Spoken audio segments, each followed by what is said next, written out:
Je pense aussi. Je Alors, pense que oui, j'ai bien hâte de voir. Ah, on peut y aller.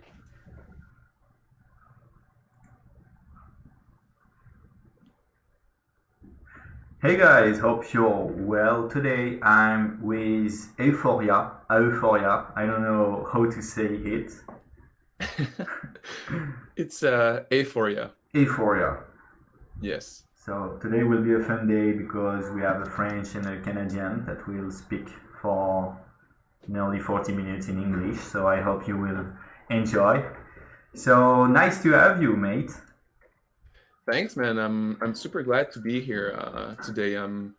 I was really excited about this whole SuperRare and motion designers community project, and so I'm glad to be here today with all you guys just to chat about art, crypto art, especially, and answer all your questions.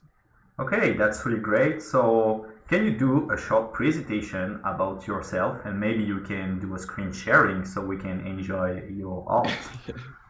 Yes, I learned how to screen share now on Google Hangouts. So give me a second. I'll Each day a new skill. exactly. Yeah, I'll share this screen right here. So do you see it? Yeah, I think we see it. Please, people in the chat, let us know if you can see everything and if everything is running smoothly. Perfect. I'm trying to look at the chat as well in the meantime.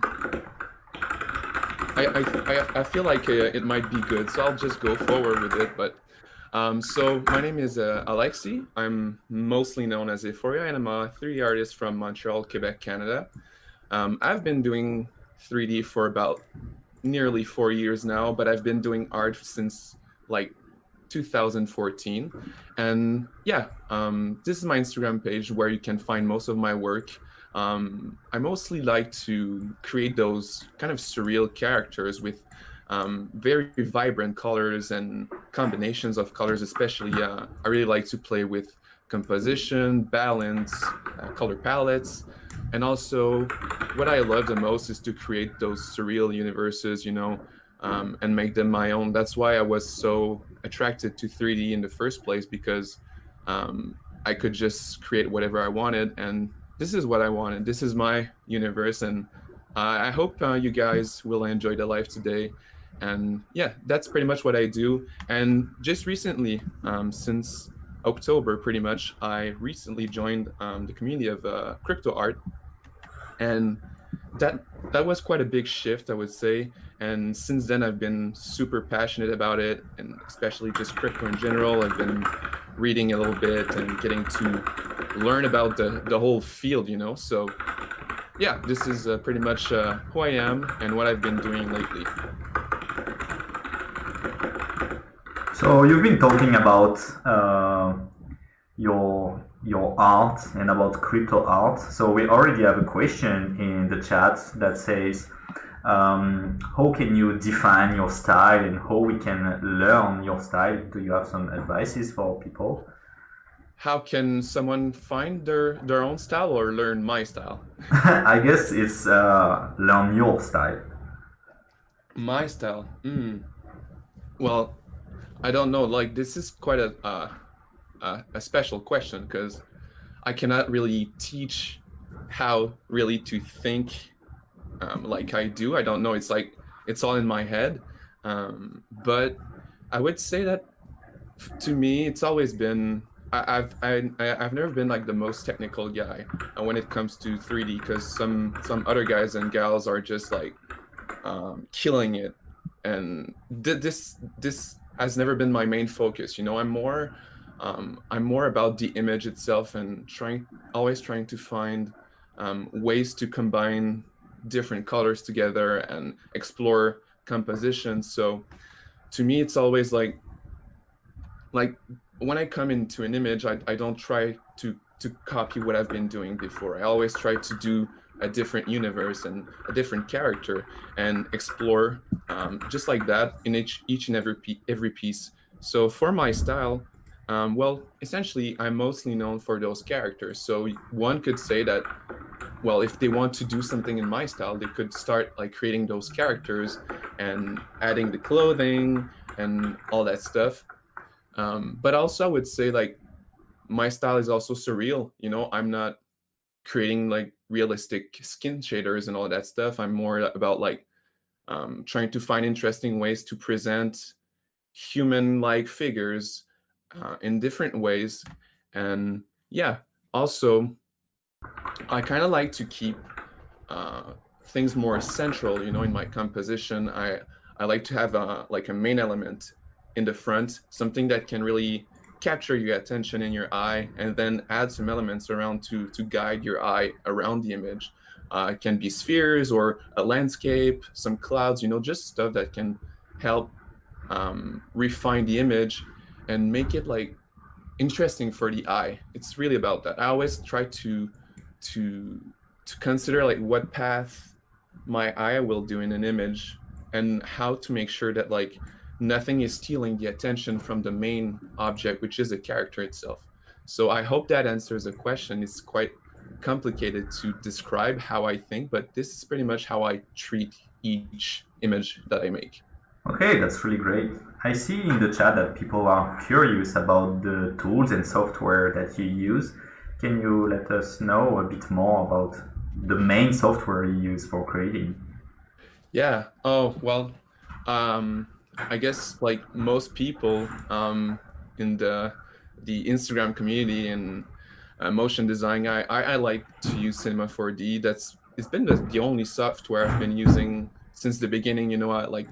I've seen a lot about Blender, 3ds Max, Houdini, but my main software has always been Cinema 4D. I don't know why. It's just because the people I looked up to, they were using that, so I just thought to myself, like, why not just use this as well?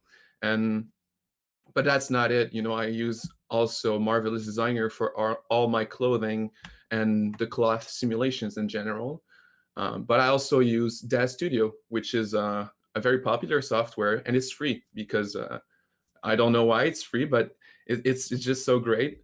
You can create some human figures in it, and I just love it. And sorry, then I use all the Adobe suite, After Effects, Photoshop, um, Illustrator if I need it. Sometimes it can be fun to like import some vector paths in Cinema 4D and extrude them, to make some special shapes. I often do that. And yeah, I think that's pretty much it. Otherwise, I've used Oculus Medium. It's now called Adobe Medium, which is like a VR software where you can sculpt in VR. I used it a few times to make some masks for my characters. And I kind of used Houdini for a project, but it's like so hard to learn. And so since then I haven't really touched it that much, except for like a few things here and there. But it's in my goals to learn Houdini, because I feel like it's such a powerful tool, and it's not that expensive when you like compare to other software in the 3D field. So I think that's about it. And the plugins I often use Forester for all trees or even rocks, because they have like a rock object in it.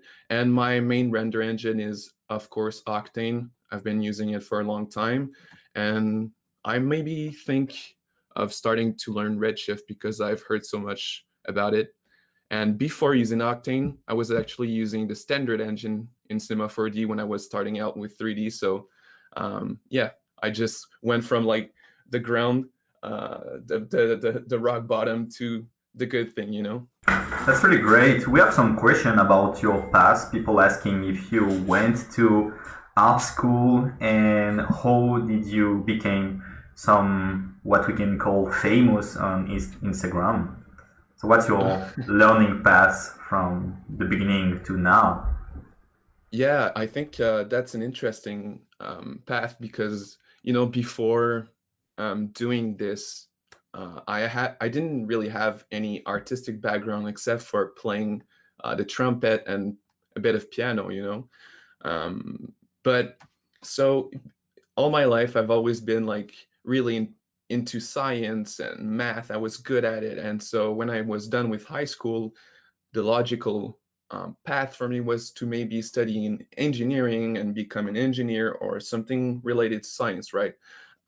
But the more I would think about it, the more I would realize that this really wasn't what I liked doing. You know, when I was studying for exams or just learning about science in general, yes, it was interesting, but I was not like, wow, I just love it so much, you know? And therefore, um, when I started doing art, it was in 2014 because I found like an app on the App Store for my iPhone was called Fragment. That was like a photo editing app that could let you do some of these interesting montages or effects in your photos, kind of like if there are like Tame Impala fans out there, his first album is called Inner Speaker, and on the cover of this album, it's like an effect of like the image repeating itself towards the center. That kind of effect was possible through this app, and I was just like fooling around with it, and I don't know. I just loved editing images, and I didn't know I enjoyed that. And I started doing these artworks for my band because I have a band since like almost 10 years. So I've been doing like artworks for my band, and that's kind of how I learned to appreciate the world of art and visuals in general. And I got hooked, man. It was like instant. So I started downloading some more apps on my phone, and I did these edits, and I started sharing them on Instagram, and that's how it pretty much started. Because as soon as I started creating art, I felt the need to share it with others. You know, I wanted to track my progress and find a community where I could find people who are doing the same thing. And then it was just a matter of evolving, you know. So as I progressed, I decided I would not pursue engineering anymore. That wasn't for me anyways. So I left engineering and I decided to apply in graphic design here in Montreal. And and I had to make a portfolio from scratch because I didn't have any projects and all that stuff. So I spent like a whole semester at home just building up a portfolio. I applied, I got accepted, I was so happy. And then I just kept on working on my stuff, you know, and that's where 3D came into my life. Was around like 2016, but more in 2017. And from that point, this is pretty much how it happened. You know, I like most of us in the community, I feel because of the internet, we can just like start learning a skill and make a living out of it. You know, if you work long enough and hard enough, it's like you don't really need to go to school for that. But I did go to school. I finished my degree. I have a degree in graphic design, a bachelor degree, and I just finished it like a few weeks ago. So this is my first semester per se with no school. So it feels kind of weird, you know. But yeah, I think that's about it. You know, about for my past and how I got into 3D. That's pretty much because I found artists like Beeple or Slime Sunday back in the days who were doing some cool stuff with C4D. I just got hooked and started doing it. Yeah, congratulations, man. That's really an exciting Thank you. path. Thank you. And I'm sure people are also super excited. We have some comments, and I always don't know how to really answer to this question. So maybe you have your own point of view to share. Some people Sure. are asking like how to grow on Instagram and I guess on social media as an artist. Maybe you have some tips, some stuff you want to share. Yeah. It's like I would say like right now it can be quite hard on Instagram because of how the algorithm works, you know. But back in the days, for me, it was always about community, you know. It's important when you do something. Um, if it's art, it's important to connect with you know, like creatives, with other people who do the same thing and make some relationships with those people. And it's also important to be aware of like what pages share that kind of stuff, like what like motion designers is also a good example. Like that's the kind of pages that you want to be aware of, because these pages have a great reach and audience that can help like smaller artists to grow, you know. And so if it was like when I was doing mobile editing. I was trying to find the pages that would share that kind of work. I was trying to find other people who would do that kind of work so I could connect with them. And when I was doing Photoshop stuff, well, I was looking out for pages that would share like Photoshop montages and edits like that, and connect with people who would do that as well. So it was no different when I started doing 3D. I just always felt the need to connect with people, and just to make sure that I use like some hashtags that would probably help me out. I would say that I got a bit of luck, because I remember in 2017, this is pretty much where it all started to grow more. It's when Adobe reshared my stuff. I don't know why, but they reshared my work, and it brought me so much people. And then I got some interviews with like Abduzido. I did some stuff with Fubiz and Pantone that brought so much attention. I think it's like a snowball effect, when you kind of like have an opportunity and get that exposure, sometimes it creates even more opportunities and more exposure, and then it becomes a bit easier to navigate through it. But I must say that like things can calm down at some point. Like honestly, my like you cannot like grow forever. I don't know, and to me it's not like just about growing my Instagram page, because it's not like how I like to think. I prefer to think like if my work is good and is like improving each and every time, people might find it and more people will come and join me in this journey. But yeah, you have to use good hashtags, find some pages that can repost your work, connect with people, and do collaborations. That's also a very, very good advice I can give you all. Do collaborations. I'm like the guy for collaborations, I think, because I do so many of them, and I just love it so much, because sometimes I don't have any ideas, and when I'm working with someone else, it's just much easier, and then you can bounce around some ideas and some files, and just make something cool together. And when it's time to share your work, then your two audiences, they can like merge together, and the people who know the other artists get to know you more, and vice versa. So it's a very good way to find some new people to enjoy your work, and also to find some other artists to connect with, really. So these are my tips. It's quite hard, and there's a bit of luck in everything, but if you keep putting out some good content, people will find you for sure.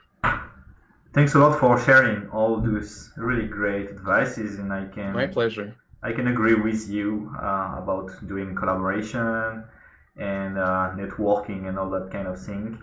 Linked to that question, we have Show Motion asking, can you speak about your relation with Fuck Render? I saw that one in the chat, and I was hoping we would talk about it. Well, Fakrander is most famously known as my father on Instagram. He's like my dad, but it's a joke. Like some people think it's real, but it's just a joke that's been going on for a few years. But Fakrander Fakrander is Frédéric Duquette, an artist who lived in Montreal but now lives in Vancouver, and he's a very close friend of mine. I would somehow consider him as my mentor, because when I was getting started with 3D, this is when I started knowing Fred, and he's always been kind of one of the few people who would help me out when I had like a question about, well, what should I do with this? Do you like this image? There's a client who wants me to do this or that. Like, what should I charge and all that stuff? And he was always like there to help me out, because he was always he had more experience than I, and so I was really grateful to have him around. But he's also a very close friend of mine. We talk to each other almost every day, and yeah, he's a really good guy, great artist as well. You might know him for his everyday work, like he did dailies for such a long time. So to me, that's like pure dedication. This guy is like one of the most hardworking people I know, and he's also one guy who's always trying to, you know, um, innovate in the field. Um, he's always trying to find new ways to to create art. He's not like sticking to only one thing, which is very admirable to me. So yeah, this is my relationship with him. So we're close friends, and it's been a long time already. Okay, so he's not your real dad. Thanks for explaining that. No problem. I guess some people came here to talk about this new trend about crypto art. So, can you share your screen and show us a bit more about what you are doing, which platform are you sharing your work, and just explain us a bit more what is crypto art for you, you know? Yeah, sure. Let me grab some links. All right, so this should be good. So, well, crypto art, that's like the word that's been on everyone's mind lately, right? Uh, you see my screen, right? Yeah, we can see your screen. Perfect. So, well, crypto art, if for those who don't really know about it, it's like it's essentially a way of um kind of like it's kind of a revolution for digital artists in a way that like now they can sell their work kind of like a traditional painter would do, like uh, now I can sell a piece of mine to a collector, and that collector will own the JPEG, but they will have something that can kind of authentify and make it unique, and it's not the image itself, like everyone can download an image online or do a screenshot, and that's not the point. But what's interesting and kind of magical about it is that because of the blockchain now, you can like you can make sure that you can prove ownership with an image. And this is quite crazy because everything is stored on the Ethereum blockchain, and everything can be viewed, monitored, and tracked. So you can track who owned a piece and when and for how much it got bought, and that's just amazing. If like this is Ivy, this is one of the pieces I sold on SuperRare, which is a very popular platform in the crypto art NFT space.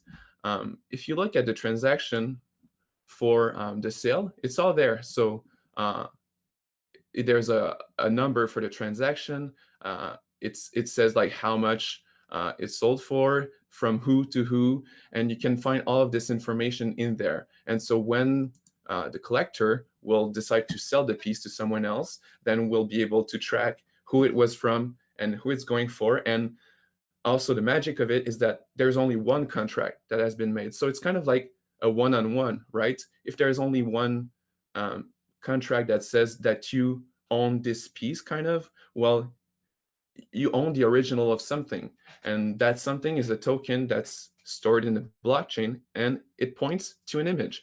So this is kind of how it works. It's really dumbed down, like I'm trying to explain it how I understand it, and to me it's really revolutionary. And so yeah, this is SuperRare. What's interesting about it is that it's only one out of one editions. So you don't sell like I don't know, 10 editions of IV on SuperRare. It's only like one edition. So it's a really interesting market, and also you can sell for a bit more on this platform because of that. So far I've had like 6 works posted, and I'm trying to show them all to you. And 4 of them have been collected so far. So there's 2 left. Right now, Ethereum is pumping like crazy, so it's kind of hard to sell right now. I think things have been slowing down a bit, but I'm pretty sure that when it settles back, things will keep flowing as they did before. Another platform that is quite cool is Maker's Place. And so far, I've only got one piece posted there. It's a collaboration with Malavida, digital artist who's a close friend of mine as well. And this is pretty much like SuperRare. You can post editions of one, but you can also do like use the drop format. So you can post like an edition of 10 for an image, or 5 or whatever. And so that gives you a bit more freedom on how you want to sell your art. Maybe you want a piece that feels more like a collectible, well, then that's the place for you because you can sell it in more editions, you know. And finally, the other platform I'm on is called Nifty Gateway, and Nifty Gateway is probably the most hype, I would say, right now because they get a lot of high-profile artists dropping each week. It's crazy. Like this week we had G Monk. If you don't know G Monk, get out of your rug. I don't know what to tell you. But you know, it's like it's always crazy. A lot of crazy artists are just coming in, dropping some stuff, and this is a drop format. So how it works is that let's say you have this piece. Well, it's an edition of 15, and the price was 250. So what it does is that it's much more accessible to buy an NFT from an artist you like on that platform. And you can really explore the drop format you want to use. So you can have those collections, but you can also have a one-on-one auction. So like a classic art auction, you know, it's just a bidding war. And this one was collected by Blake Catherine, another crazy talented artist. And yeah, and also one cool thing that also Nifty Gateway brought to the table are open editions. Open editions, it's like a way um, of making it even more accessible to me. And I really like them, but they're a bit controversial because open edition is essentially just for like a minute or 5 minutes, anyone can mint or create a token of an artwork, you know? So there's no real limit on how many pieces can be made. And that's quite crazy. So sometimes there have been like some longer open editions, which sometimes created so many editions. But yeah, it's still like it's still something that people are testing out, and we're still learning on how to find the right formula to make sure it's fair for collectors, but also fair for the artists.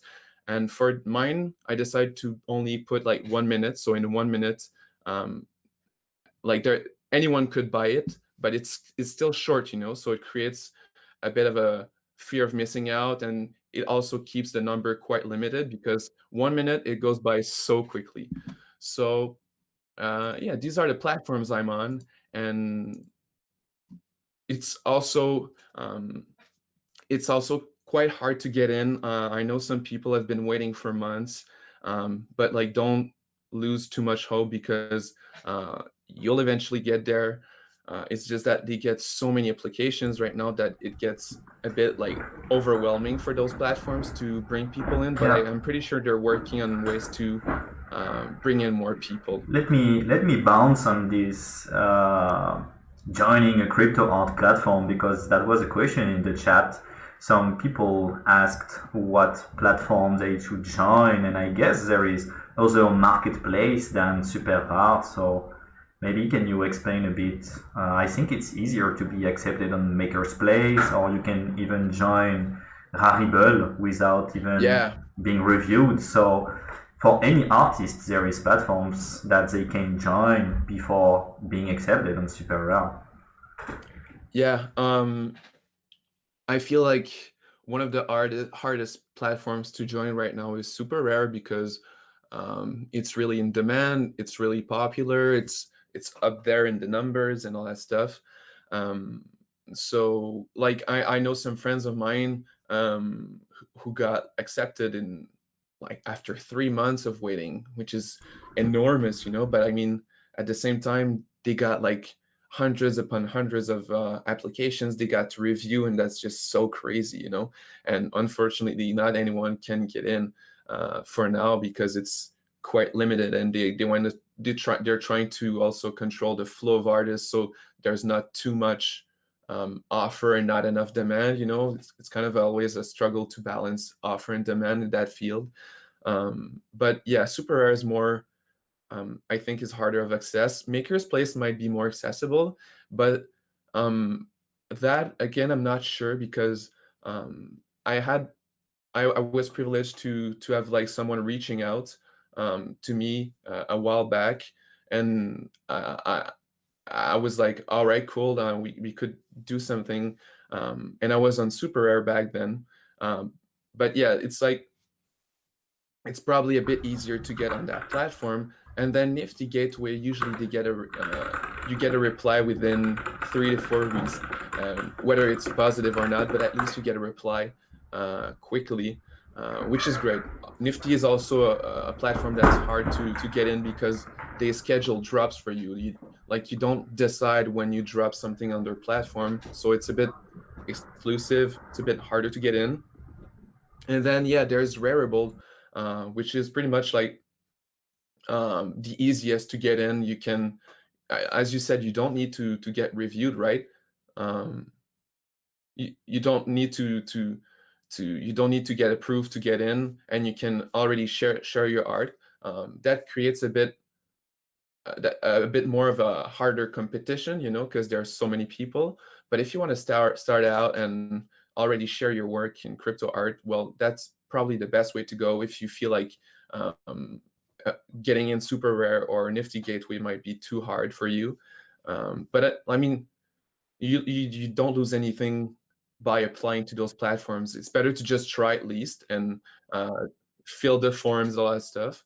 And if it doesn't work out, well, there's Rarible, and then you can build your way up and eventually reach those platforms. If you get a bit of traction on Rarible, some people did that and they're doing fine now.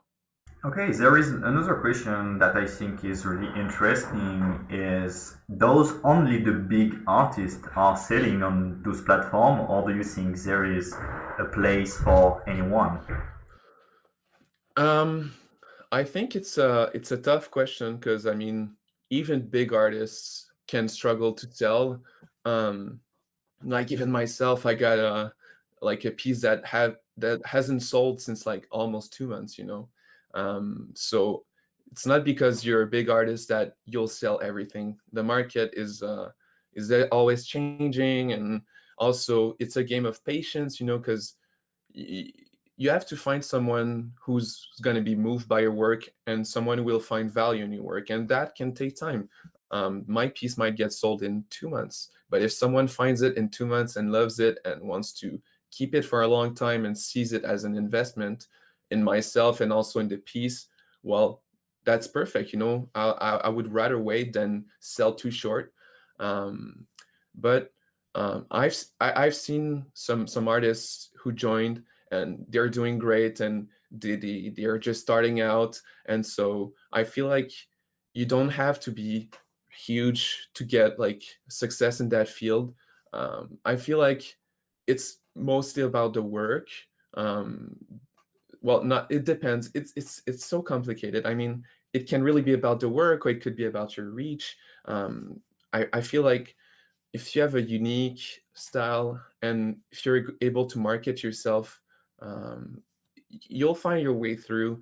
But of course, it can be hard, and people who are just starting out, it can be a bit difficult because I feel like this is something you might just wait. You might want to wait a little bit and make sure that your style is like matured enough to go in that whole thing.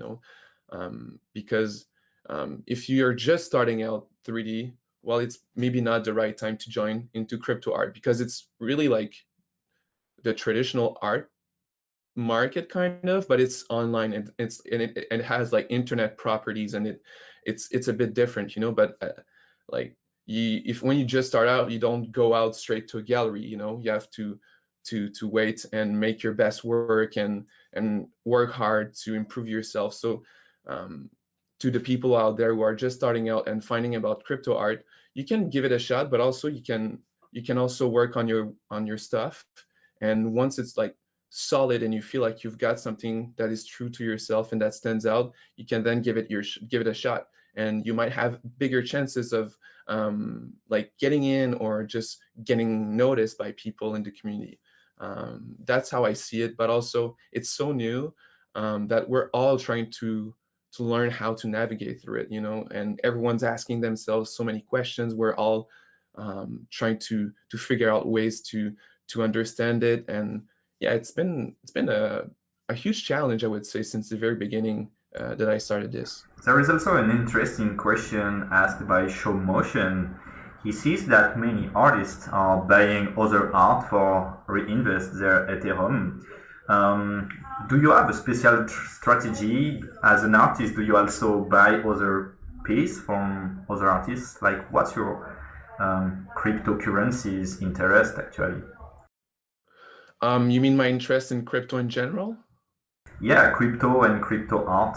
Um, Do you Well, actually buy other piece of art as an oh yeah, yeah, investment yeah, and that kind of yeah, yeah, thing? and yeah. Well, yeah, I do. I do. I'm mostly I'm mostly interested in the works of my friends, because I want to support them and I like their work.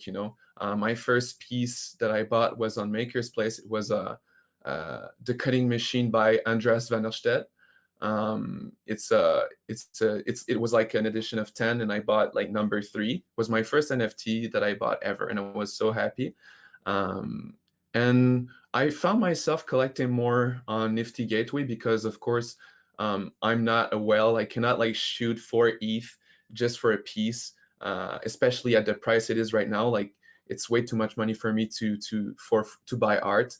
But I feel like when my friends or people I love are dropping on the Nifty Gateway, that's a way for me to invest in them and also collect a piece of their work. So I've been collecting works from Fuck Render, Blake Catherine, Gavin Shapiro 500, the Flamingo guy. I also collected stuff from Bill Ellis and yeah, and some more. But those are my main artworks. I got a piece from Pack and Trevor Jones.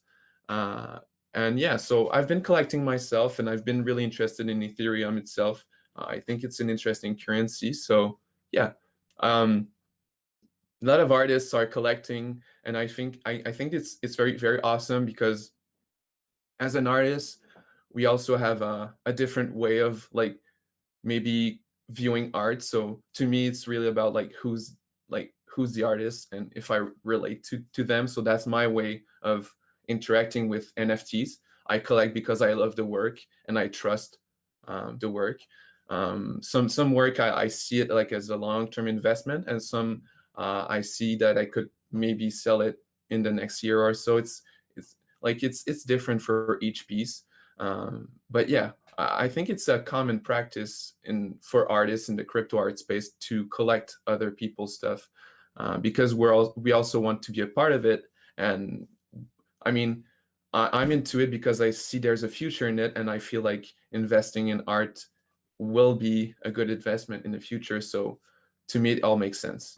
Okay, we have a last question because then, guys, we will move on our Discord channel where AEFORIA will spend 15 minutes answering questions and hanging out with Yes. the community.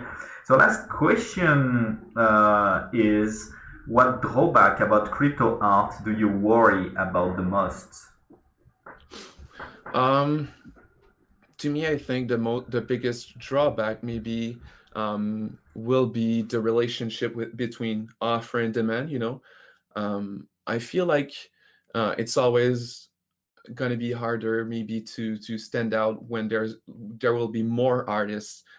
Actually, what would help the community the most would be more collectors and just art collectors or crypto lovers coming in the space to collect more work.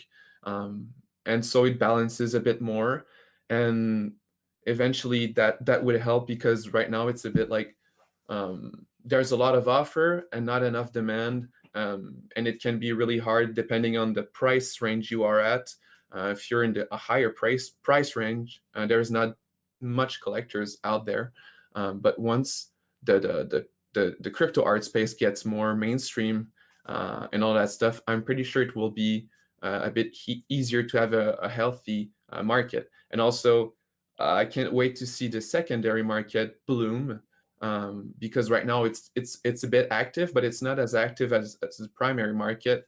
So once we have a solid secondary market where we see NFTs being sold more and more and transferred and all that stuff, then I'll think there will be an interesting and also more healthy balance between all of it, all of the components, the artists, the collectors, the people who are just interested in that field, the platforms, and all that jazz, you know.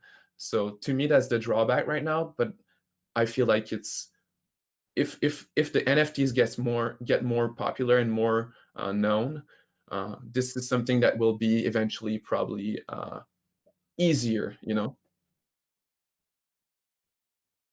Yeah, thank you really much. Just before closing the live, can we do a small recap on your social medias? Maybe you can just share your screen and show a bit of your Instagram, your SuperRare, and tell us a bit more what's the upcoming piece that you're gonna drop, and then we'll move to Discord. Yes. All right. So quickly, let's go. So, well, thanks everyone who's been here in the live today and listening to Max and I talk with our broken accent. It's been super fun, and you can find me like mostly everywhere. I'm on Instagram. You can find me as AEFORIA. This is pretty much where I share all of my stuff. You can find me on Twitter, AEFORIA Design, because someone took my username. On Twitter, I'm really active and I'm sharing a bit more over there because I tweet about crypto art. I retweet stuff, and you know the drill. And for the crypto art platforms, I'm on SuperRare. I am on Maker's Place. There's still a collab that's for sale with Malavida, and I'm on Nifty Gateway. I have something coming up in the following weeks, but that's the only thing I'm telling you guys. Stay tuned for that. And also, I've got a new piece coming up tomorrow. This is a piece that we did together because last week I asked my audience to decide what they wanted to see in my first piece of the year. So I asked them a bunch of questions and made them pick some choices, you know. And this is a piece that resulted out of it. This is just a teaser, but tomorrow, at like lunchtime Eastern Standard Time, it will be shared, and I hope that you guys like it because it was made together. So yeah, that's pretty much it. Thanks again for tuning in today. It was really fun. Thank you very much for everybody connected in the live. Thanks again, AEFORIA, for all this precious information about yourself, your past, and crypto art in general. So everybody, feel free to join us on our Discord channel. You will find the link in the description with community link, AEFORIA links as well. And yeah, let's have fun and let's meet soon for another live. Bye, guys. Thanks, everyone. Bye.